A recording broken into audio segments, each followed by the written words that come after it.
যে ব্যক্তি জিনা করে, কোন বেগানা মেয়ের সাথে মোবাইলে সম্পর্ক রাখে, মেসেঞ্জারে সম্পর্ক রাখে, হোয়াটসঅ্যাপে সম্পর্ক রাখে, রাস্তায় সম্পর্ক রাখে, রেস্টুরেন্টে সম্পর্ক রাখে, ব্যালকনিতে সম্পর্ক রাখে, বটগাছতলে সম্পর্ক রাখে, নদীর পাড়ে সম্পর্ক রাখে, সে জিনা করে, তার থেকে ঈমানের জামা খুলে ফেলা হয়, সে মারা গেলে বেঈমান হয়ে মারা যাবে। তুমি কি মনে করেছো তুমি যদি কোরআনের একটা আয়াত জানতে, একটা আয়াত, তুমি 1 লাখ মেয়েকে লাথি মেরে তুমি মসজিদে আসতে?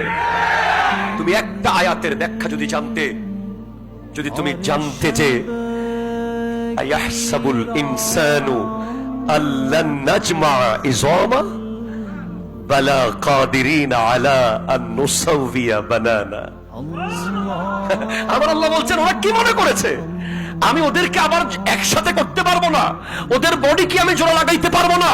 ওরা কবরের সাথে মিশে যাবে না, ওদেরকে আমি আবার আগের মতো করে ফেলবো। এমনকি ওদের ফিঙ্গার প্রিন্ট পর্যন্ত, ফিঙ্গার প্রিন্ট।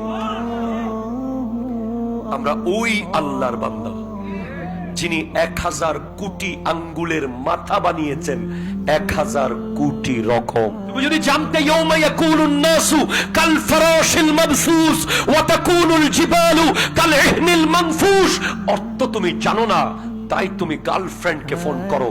আল্লাহ বলছেন ওই দিন মানুষ পোকার মতো উড়বে, ওই দিন পাহাড় পর্যন্ত তুলার মতো উঠতে থাকবে।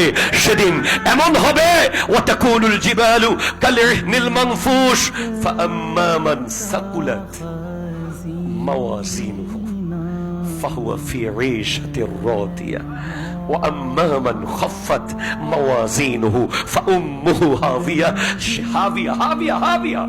হাবিয়া ওই জাহান্নাম, যেই জাহান্নামে একটা পাথর ফেলে দিলে 70,000 বছর লাগবে নিচে যেতে। এটা ওই গর্ত জাহান্নামের। 3000 বছর ধরে জ্বলছে যে আগুন, ওই আগুনে ফেলে দেবে।